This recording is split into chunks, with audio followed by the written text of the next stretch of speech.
What if the biggest mistake Sienna Bacall ever made was believing Matt Clark was finally gone? That terrifying question hangs over everything now because while the flames may have died down at the gas station, the danger surrounding the Newman family is far from over. Everyone wants to believe the nightmare ended in that explosion. Everyone wants to think Matt's revenge plot finally burned itself out in the middle of that blazing inferno. But deep down, especially for Sharon Newman, something doesn't feel right. It all started with Sienna's shocking claim. She stood before Sharon and insisted that Matt was dead, not missing, not hiding, dead. According to Sienna, she had killed him herself. For a moment, those words seemed to offer relief. After everything Matt had done, after the fear, the hostage situations, the manipulation, and the deadly gas station trap, hearing that he was gone should have felt like freedom. But Sharon didn't feel relief. She felt suspicion. There was something in Sienna's eyes that didn't sit right with her. Maybe it was hesitation, maybe it was guilt, maybe it was the kind of fear that doesn't come from ending a threat, but from knowing the threat is still out there. Sharon had been through too much to ignore her instincts, and those instincts were screaming that Sienna wasn't telling the whole truth. The trust issues Sharon had fought so hard to bury came rushing back to the surface. She wanted to believe Sienna, she wanted to believe that this chapter of terror had closed for good. But when it came to Matt Clark, nothing was ever simple, and when it came to Sienna, Sharon couldn't shake the feeling that loyalty was still a dangerous question. Was Sienna really on their side? Or was she still protecting Matt? From the outside, it seemed ridiculous to even ask. Everyone had seen how much Sienna despised Matt. She had no reason to protect him.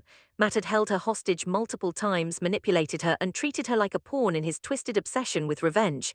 In private, Sienna had shown nothing but anger and disgust toward him. There was no sign she was secretly loyal to him, no hint that she was still emotionally tied to the man who had turned her life into a prison. If anything, Sienna looked like someone desperate to escape him forever. And maybe that was exactly the problem. Because desperation makes people do dangerous things. Sienna's feelings for Noah Newman had changed everything. Noah wasn't just someone she cared about. He represented the life she wanted, the future she hoped was still possible. And by extension, protecting Noah meant protecting the people he loved too, Sharon, Nick, Adam, and the entire Newman family. That was why Sienna had made her move before the explosion. She had tried to strike a deal with Matt. In one final attempt to stop the bloodshed, Sienna offered him a way out. She told him they could leave together, they could run far away from Genoa City, they could disappear and start over somewhere no one would find them. All he had to do was let go of his revenge against the Newmans. For one brief moment, she hoped he might listen. But Matt wasn't interested in peace. He was interested in destruction. Instead of accepting her offer, he detonated the explosive device and turned the gas station into a death trap.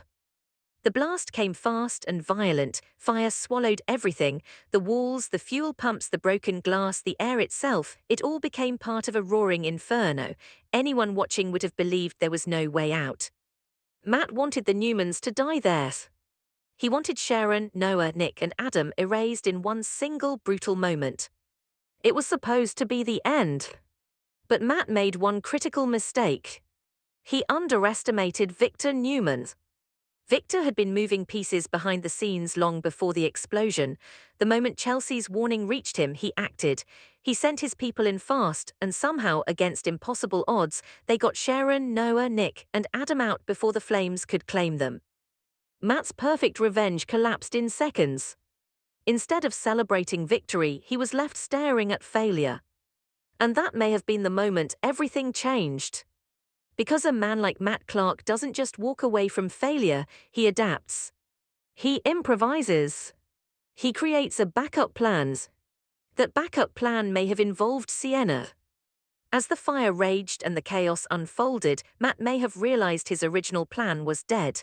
If the Newmans survived, he needed another strategy, one that would buy him time, money, and most importantly, invisibility.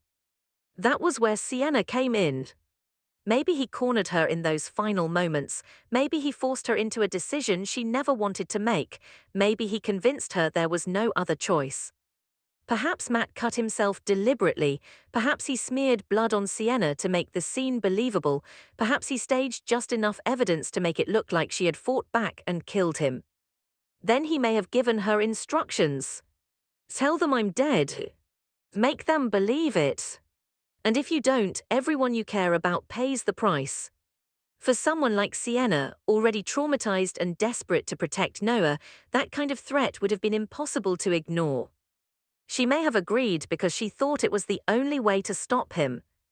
And Matt likely demanded more than silence.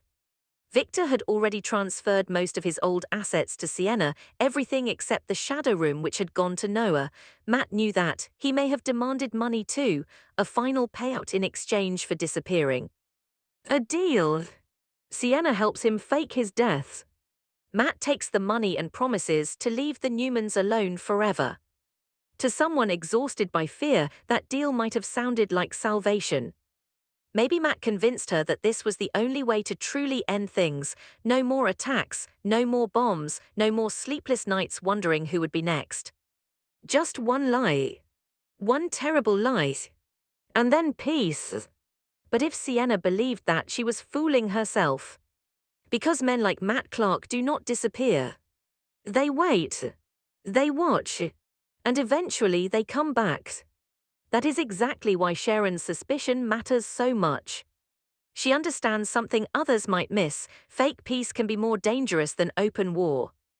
If everyone believes Matt is dead, the Newmans let their guard down, security relaxes, vigilance fades, fear turns into false confidence. And that is when Matt becomes most dangerous. Because the best revenge comes when no one sees it coming. Sharon kept replaying every detail in her mind, the way Sienna spoke, the pauses between her words, the way she avoided certain questions and rushed through others. None of it felt right. Even if Sienna believed she was protecting them, Sharon knew secrets like this never stayed buried. They always came back, usually worse than before. And then there was another possibility, one even more complicated. What if Sienna wasn't lying? What if she truly believed she had killed Matt? That possibility couldn't be ignored. Maybe there had been a struggle, maybe she fought back, maybe in the confusion of smoke, blood, panic and fire she thought she had ended him, maybe she never saw a body because the flames consumed everything and her mind filled in the rest. Trauma has a way of rewriting reality. If Sienna genuinely believed Matt was dead, then Sharon's suspicions would hurt even more, because it would mean Sienna wasn't betraying them intentionally, she was simply trapped inside a lie she didn't realize was false. But regardless of how it happened, one truth remained. Matt Clark was not dead. Somewhere out there he was alive. And sooner or later he would return. That certainty lingered like smoke after the fire. Even now there were whispers that Roger Howarth had already filmed another round of Matt's chaos, another wave of danger, another chapter of revenge. That meant this story was only beginning. For Sienna, the pressure was becoming unbearable.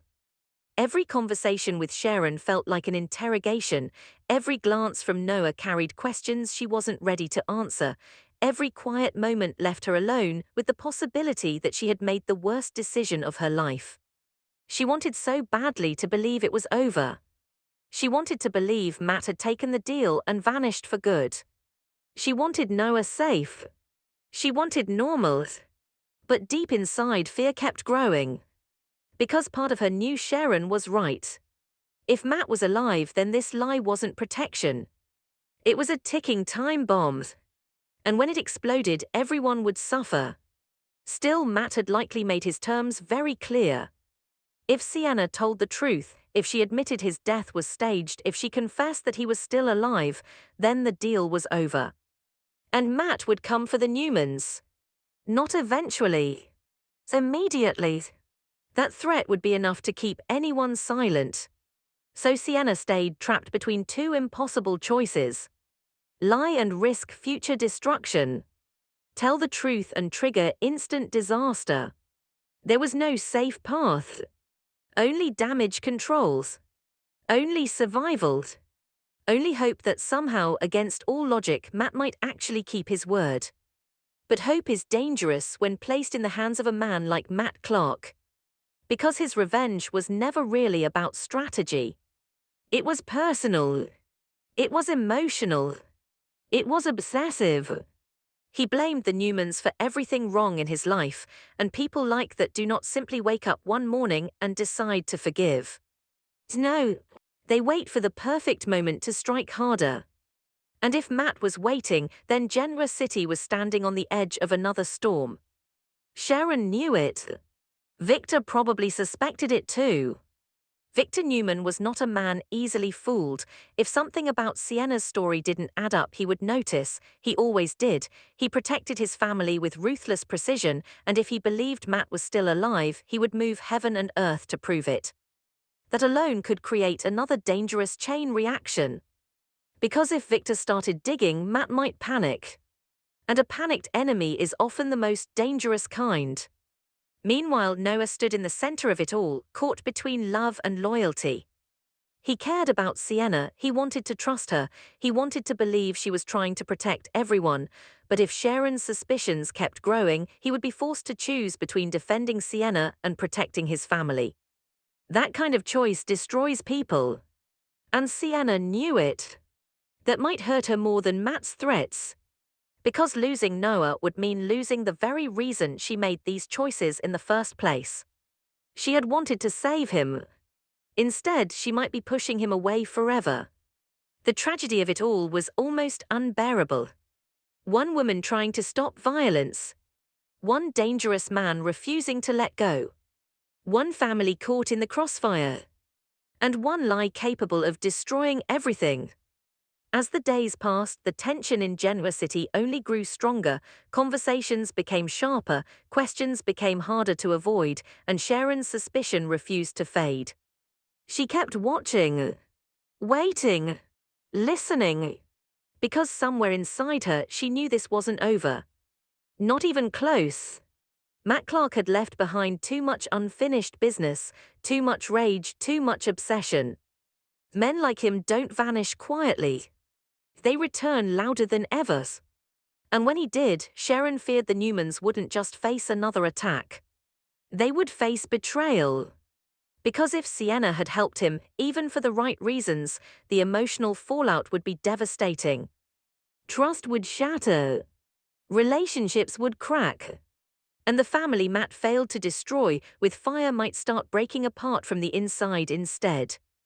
That may have been his smartest move of all. Not killing them. Dividing them. Because broken trust can do what explosions cannot.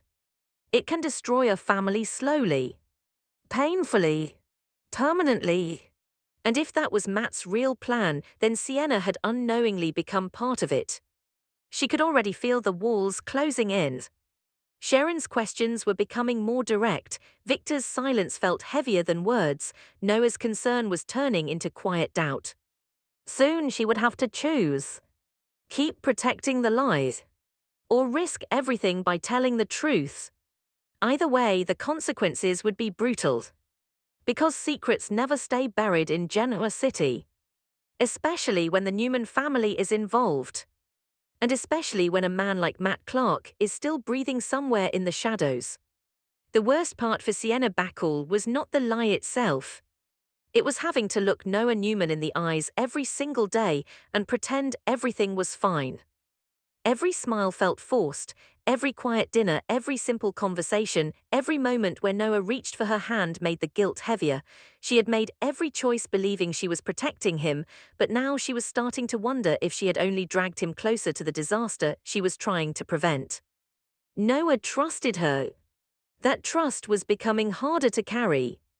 He wanted to believe the nightmare was over. He wanted to believe Matt Clark was gone for good. After everything his family had survived, after the terror of that gas station explosion, Noah desperately needed peace. And Sienna kept giving him the same answer. It's over. Matt is gone. You're safe now. But every time she said those words, it felt like another crack forming beneath her feet. Because she was no longer sure whether she was protecting Noah or setting him up for heartbreak. Across town, Sharon Newman refused to let the issue rest. She had tried to ignore the feeling at first. She had tried to tell herself that trauma was making her paranoid, that fear was making her see danger where none existed. But the more she replayed Sienna's story, the less believable it became. There were too many missing pieces. No bodies. No proof. Only blood, fear, and a desperate explanation that arrived too quickly. Sharon had survived too much to trust easy answers. She sat alone one evening, staring at the city lights through the window, thinking about every disaster the Newman family had endured over the years.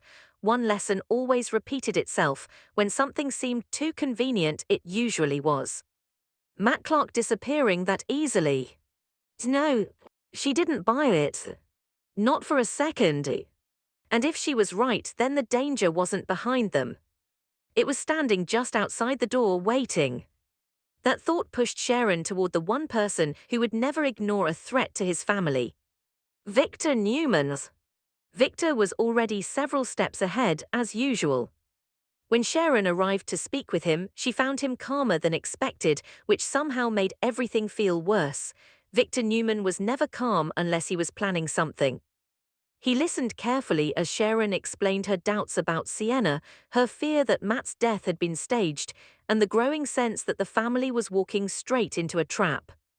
Victor didn't interrupt. He simply let her speak. When she finished, he leaned back slightly, his expression unreadable. Then he said the words Sharon had both hoped for and feared. "I've had the same suspicion." That confirmation sent a chill through her. Victor admitted that certain details never made sense to him either. Matt Clark was reckless, but he was not stupid. If his revenge failed at the gas station, he would not simply disappear without another move. Men driven by obsession did not stop because of one failed attempt. They adjusted. They waited. They struck again. Victor had already begun quietly looking into the matter: financial trails, security reports, old contacts, anything that might reveal whether Matt was still alive and moving behind the scenes. And there was something else. Money. Victor reminded Sharon that Sienna had access to assets he had transferred to her. Most of it was legitimate, but if Matt demanded payment for disappearing, that would leave a trail. Even the best lies leave fingerprints. And Victor intended to find them. Sharon felt both relieved and terrified. Relieved because she was not imagining things. Terrified because if Victor was right, then Sienna was deeper in this than anyone realized. The question was whether she was a victim or an accomplice. Back at home, Sienna was fighting a private war. She barely slept. Every unexpected phone vibration made her jump. Every unknown number sent her heart racing. Every shadow outside the window felt like proof that Matt was watching. Because he probably was. That was the cruelest part. Even after making the deal, even after helping him vanish, she still didn't feel free. She felt owned. Matt had never needed physical chains to trap people. Fear worked just as well. She remembered that final moment too clearly. The smell of smoke. The sound of sirens far away. His voice low and controlled as he made his demands. "Tell them I'm dead. If you betray me, the Newmans pay first. Then you." She had believed him because she knew exactly what he was capable of. And now that threat lived inside every decision she made. She wanted to confess. More than once she had almost broken down and told Noah everything. She imagined the relief of finally speaking the truth, of putting the burden in the open instead of carrying it alone. But every time Matt's warning stopped her. She could not gamble with Noah's life. Not like that. Not when she knew Matt would follow through. So she stayed silent. And silence was slowly destroying her. Meanwhile, Nick Newman was trying to recover from more than just the explosion. The trauma of everything that had happened had forced hard truths to the surface, especially his struggles with dependency and the emotional damage he had been trying to outrun. Adam had pushed him to face it, and for once, Nick knew denial was no longer an option. But healing was difficult in a family constantly under attack. Every attempt at peace was interrupted by another crisis. And now Sharon's growing suspicion about Sienna threatened to pull everyone into a new one. Nick didn't want another war. He wanted stability, he wanted his family breathing without fear for 5 minutes. But he also trusted Sharon's instincts. If she believed something was wrong, he listened. That made things complicated. Because Noah cared deeply for Sienna, and if accusations started flying without proof, the damage could be permanent. Nick had seen families break over less. He had lived it. He didn't want his son pulled into that kind of destruction. But danger did not wait for perfect timing. And somewhere far from Genoa City, Matt Clark was proving exactly that. He was alive. Very alive. Hidden away under a different name, in a place where no one would think to look, Matt watched and waited. The gas station failure still burned inside him like an open wound. He had been so close. So close to wiping out the Newmans in one unforgettable strike. Instead, Victor had ruined everything. Victor always ruined everything. That hatred had only grown stronger. But rage without patience leads to mistakes, and Matt had learned from his mistakes. Now he was doing something far more dangerous. Planning. He had money thanks to the deal forced through Sienna, he had distance, he had time. Most importantly, he had invisibility. As long as the Newmans believed he was dead, he controlled the board. That was power. He smiled sometimes when he imagined it, Sharon trying to convince everyone something felt wrong, Sienna drowning in guilt, Noah standing in the middle without understanding the full truth. Fear was already spreading. And he wasn't even there yet. Perfect. Because destruction from the inside was always cleaner than fire. He had no intention of staying gone forever. No, he would come back when it hurt most. When trust was weakest. When the family had started tearing itself apart on its own. Then he would finish what he started. Back in Genoa City, that unraveling had already begun. One evening, Noah confronted Sienna gently but directly. He asked the question she had been dreading. Are you telling me everything? Simple words. Devastating impact. For a second, she couldn't breathe. She looked at him, at the man she had been trying so hard to protect, and saw the first real crack in his trust. He wasn't accusing her. That would have been easier. He was asking her to be honest. And honesty was the one thing she could not safely give. She forced herself to stay calm. She repeated the story. Matt was dead, it was over, there was nothing else to say. But Noah kept looking at her. Not angry. Just disappointed. As if part of him already knew. That hurt more than shouting ever could. When he finally walked away, Sienna stood there alone, feeling like she had just lost something she might never get back. Because trust does not disappear all at once. It fades quietly. And once it does, getting it back is almost impossible. The next blow came faster than expected. Victor found something. A transfer. Small enough not to attract immediate attention but suspicious enough to matter, money moved through a quiet channel connected to assets Sienna controlled, and from there it vanished. To anyone else it might have looked like nothing. To Victor it looked like proof. He brought Sharon in immediately. The conclusion was impossible to ignore.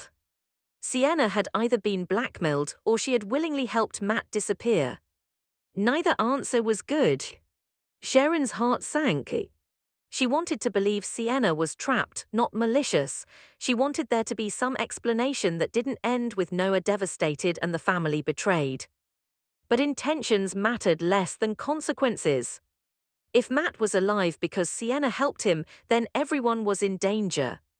Again, Victor's next words made everything colder. We end this now. He intended to force the truth. No more quiet observation, no more waiting. If Sienna knew where Matt was or if she was still in contact with him, Victor would find out. Sharon worried that pushing too hard might trigger exactly what Matt had threatened. If Sienna was acting under fear, confrontation could make everything worse. But Victor was beyond patience. He would protect his family first. Always. Even if it meant destroying someone else to do it. That same night, Sienna received a message. No name. No explanations. Just one sentence. You should have kept Victor out of this. Her blood turned cold. Matt knew. Of course he knew. That was the moment panic truly set in. Because now the fragile balance was gone. Victor was digging. Matt was watching. And Sienna was standing in the middle with nowhere left to run. She realized then that silence would not save anyone anymore. It had only delayed the explosions. Now it was coming anyway. She had to choose. Tell the truth and risk Matt's immediate retaliation. Or keep lying and let Victor declare war in a way that could trigger the same result. Either path led to chaos. But one of them at least offered a chance to fight back. For the first time since the gas station fire, Sienna stopped thinking only about survival. She started thinking about ending this. Really ending it. Not with another lie. Not with another deal. But with the truth. Even if it cost her everything. She picked up her phone and stared at Noah's name. Her hands were shaking.